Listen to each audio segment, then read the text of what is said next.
आदरणीय भाई बहनों, नौजवान साथियों, मातृशक्ति प्यारे बच्चों, सबको नमस्ते, सबको प्रणाम। और जैसा कि आपको पता है कि हमारी आदरणीय बहन साध्वी सविता जी जो परम तप त्याग की प्रतिमूर्त हैं,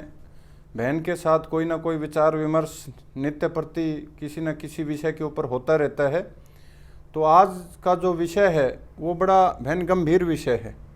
और आज हम सब मिलकर के आपके सामने एक ऐसी चुनौती का जिक्र करना चाहते हैं जो बहुत बड़ी विकट समस्या राष्ट्र निर्माण में है, एक बहुत बड़ी बाधा इस देश के राष्ट्र निर्माण में जो हमें महसूस हो रही है। तो उन्हीं सब दो तीन बातों का मैं बहन के साथ विचार विमर्श करूंगा और आशा करता हूं कि आप ज़्यादा से ज़्यादा इस वीडियो को लाइक करेंगे, देखेंगे अंत तक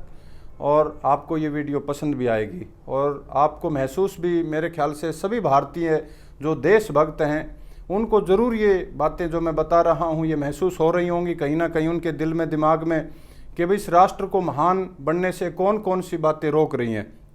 इस देश की प्रगति और उन्नति में कौन कौन सी बातें बाधा हैं। तो वही विषय आज बहन के साथ हम विचार करेंगे और आशा करते हैं कि आप ज़्यादा से ज़्यादा इस वीडियो को शेयर करेंगे, लाइक करेंगे और हर भारतीय तक इस वीडियो को आप पहुंचाएं ताकि हर भारतीय जगे उठे और अपने देश के प्रति, अपने राष्ट्र के प्रति अपने कर्तव्यों को समझे और इस देश को ऐसा देश बनाएं जैसा देश भगत सिंह चाहता था, राजगुरु सुखदेव चाहता था, पंडित राम प्रसाद बिस्मिल चाहता था, नेताजी सुभाष चंद्र बोस चाहते थे, स्वामी दयानंद सरस्वती चाहते थे या स्वामी विवेकानंद सरस्वती जी चाहते थे। ऐसा देश हम बनाएं। तो उसके लिए बहन मैं सबसे पहले शुरुआत करना चाहूँगा, जो कि बहन कई बार जब हम कोई मंथन करते हैं, कोई विचार करते हैं कि देश में कौन कौन सी चीज़ें सबसे बड़ी बाधाएं हैं, कौन सी विकट समस्याएं हैं जिनसे देश की प्रगति उन्नति रुकती है, तो सबसे पहले बहन दिमाग में आता है कि जातिवाद। और ये जातिवाद एक ऐसा जहर है, ऐसा विष है, इस खासकर मैं कहना चाहूँगा हिंदू समाज में सबसे ज़्यादा जहर है। और इस जहर की वजह से मेरे ख्याल से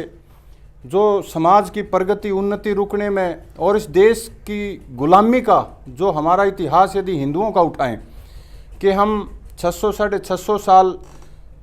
मुसलमानों के अधीन रहे, 200 पौने 200 साल हम लगभग अंग्रेज़ों के अधीन रहे, उसके पीछे यदि उसकी जड़ में तय में जाकर के देखें तो ये देश तो मर्यादा पुरुषोत्तम श्री राम का देश है। श्री राम का जिस समय साम्राज्य होता था, तो जब हम इतिहास पढ़ते हैं रामायण काल का कि 10 लाख वर्ष पूर्व राम हुए और राम का राज्य पूरी धरती पर होता था। राम एक चक्रवर्ती राजा था और पूरी सृष्टि, पूरी धरती पर राम का राज होता था। चाहे अमेरिका, इंग्लैंड, रूस, Canada, France, German, Japan, Italy, कोई भी यूरोपियन कंट्री था, अरब देश था, सारे के सारे विश्व के ऊपर मर्यादा पुरुषोत्तम श्री राम का राज्य होता था। यानी ये कह सकते हैं कि भारत पूरी दुनिया के ऊपर, पूरे भारत का आधिपत्य होता था। दूसरे नंबर पे फिर आ जाएं हम धीरे धीरे आगे चल के 5300 साल पहले चक्रवर्ती महाराज युधिष्ठिर हुए और योगीराज श्री कृष्ण महाराज के सहयोग से उस समय भी पूरी धरती पर, पूरे विश्व पर हम भारतीयों का, हम हिंदुओं का एक राज्य होता था और पूरी धरती पर हिंदुओं के माध्यम से वेद का राज्य होता था। पूरी दुनिया हमारे शासन प्रशासन को मानती थी। लेकिन महाभारत के युद्ध के बाद एक ऐसा समय आया, हमारा ऐसा पतन का समय, विनाश का समय आया कि उसके बाद भी योद्धा तो बहुत हुए, बहुत ऐसे बड़े बड़े पराक्रमी चक्रवर्ती योद्धा भी हुए, लेकिन वो बात नहीं रही जो महाभारत काल के समय थी, रामायण काल के समय थी। और हम धीरे धीरे गर्त में धंसते चले गए और उसका जो हम गुलामी का आकलन करें कि हम इतने महान पुरुषों की, ऐसे योद्धाओं की संतान होते हुए हम गुलाम कैसे हुए। हम ये देश पूरी दुनिया का, विश्व का गुरु होता था, वो देश गुलाम कैसे हो गया। वो जाति जो आर्य जाति होती थी, हिंदू जाति होती थी, पूरी दुनिया को शिक्षा और ज्ञान देती थी जो जाति, वो दूसरों के अधीन कैसे हो गई, वो दूसरों की गुलाम कैसे हो गई। तो पता लगता है जब उसकी मूल जड़ में हम जब जाते हैं बहन, तो सबसे बड़ा हमारी गुलामी के पीछे सबसे बड़ा कारण था जातिवाद का। तो इस जातिवाद का बहन जो दंश हमारे देश में लगा हुआ है, उसका यदि इतिहास पढ़ के देखें तो मैं जैसे महर्षि वाल्मीकि जी का बता रहा था कि जिस ऋषि वाल्मीकि ने मर्यादा पुरुषोत्तम राम का परिचय कराया सभी से, आज उसी जाति के लोगों को अछूत बना दिया। एक योजना के तहत हिंदू समाज ने नहीं बनाया, ये सारा जो मुगल काल आया है, मुगलों ने, मुसलमानों ने जानबूझ के उनको अछूता बनाया, उनकी जमीन का अधिकार छीन लिया। मध्यकालीन जब मिडिवल हिस्ट्री ऑफ इंडिया जब हम पढ़ के देखते हैं तो उस समय पता लगता है कि ये एक बहादुर कौम थी वाल्मीकि। इन लोगों ने तलवार के बल पे एक जंग लड़ी इन मुगलों के साथ, मुसलमानों के साथ, और अपना धर्मांतरण नहीं किया, अपना धर्म नहीं बदला और अपने धर्म पर अडिग रहे। तो जो उस समय के मुगल मुसलमान बादशाह होते थे, उन लोगों ने जानबूझ के इनकी ज़मीन छीन ली,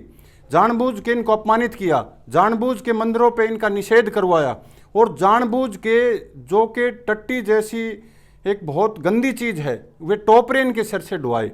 और जानबूझ के इतनी अछूत इनको बना दिया कि जब किसी सामान्य घर में कोई खाना, कोई भंडारा, कोई पूजन भजन, कोई शादी होती थी तो जूतियों के पास बैठ के इनको खाना खिलवाया। ये किसी हिंदू समाज ने नहीं किया। आप गौर से पढ़ के देखिए, ना तो महाभारत काल में कोई जात पात थी, ना कोई रामायण काल में जात पात थी, ना फिर कोई राजा हर्षवर्धन के समय में जात पात थी। ये जात पात का सबसे बड़ा जहर आया है तो ये मुसलमानी जो समय आया, मुगल काल का जो समय आया, उनके समय में ये सारा आया। उन लोगों ने जानबूझ के हिंदुओं में जात पात का इतना भयंकर जहर बांट दिया कि ये एक ना हो सके, ताकि ये इकट्ठे संगठित हो गए तो फिर हमारा राज नहीं चल पाएगा। और ऐसे ही दलित समाज के साथ बहन आगे चल के किया। जब उन्होंने धर्म नहीं बदला, मैं अपने सभी हिंदू भाइयों से अपील करना चाहता हूं कि सबसे पूजनीय, सबसे आदरणीय अगर कोई जाति है तो वो हमारे दलित भाई हैं, हमारे वाल्मीकि भाई हैं। मैं तो कहता हूं कि इनके चरणों का हमें चरण धोकर के पीना चाहिए। इन लोगों ने धर्म नहीं बदला, ये कभी किसी इस्लाम की तलवार से नहीं डरे, ये अपनी कायम रहे बात के ऊपर, और इन लोगों ने अपने धर्म को बनाए रखा। जबकि हजारों यातना मुगल काल में इनको दी गई, इनकी ज़मीनें छीनी गई, इनके मकान छीने गए, इनको दर दर की ठोकरें खाने के लिए मजबूर किया गया। लेकिन आज बहन हमें दुख होता है, आज हम स्वतंत्र हैं, आज हम आज़ाद भारत में रहते हैं, आज भी हमारे उस दलित समाज के साथ अपमानित किया जाता है, उस दलित समाज को पीड़ित किया जाता है। आज भी मंदिरों में उनका प्रवेश वर्जित है, निषेध है। मैं ऐसे लोगों के सख्त खिलाफ हूँ जो हमारे दलित भाइयों को मंदिरों में प्रवेश करने से रोकते हैं, उनको अछूत कहते हैं। और ये बीमारी आज भी समाज को घुन की तरह खा रही है। जब तक हम हिंदू लोग एक नहीं होंगे, एक झंडे के नीचे नहीं आएंगे, संगठित नहीं होंगे, और जब तक ये जातिवाद का जहर हमारे नसों से बाहर नहीं निकलेगा, और जब तक गर्व से हम ये नहीं कहेंगे कि हम सब हिंदू हैं, तब तक बहन मेरे ख्याल से इस देश और राष्ट्र को कोई बचा नहीं सकता। तो बहन मैं आपसे जानना चाहूँगा, आपका बहुत ज़्यादा अनुभव रहा है, बहुत बड़ा ज्ञान रहा है इस लाइन के अंदर, तो मैं जानना चाहूँगा कि भाई जातिवाद के जहर को कैसे मिटाएं, ये कैसे हम अपने भाइयों को गले लगाएं, कैसे अपने भाइयों से प्रेम करें, कैसे हम सब इस दलगत, इस जातवाद से ऊपर उठ करके हम सब एक हिंदुत्व का परिचय दें, और अपने आप को गर्व के साथ जो हारिय सनातन हिंदू धर्म को कैसे हम विकसित कर सकें। तो उसके बारे में हमें बहन परिचय कराइए कि जात पात के जहर से कैसे ऊपर उठें।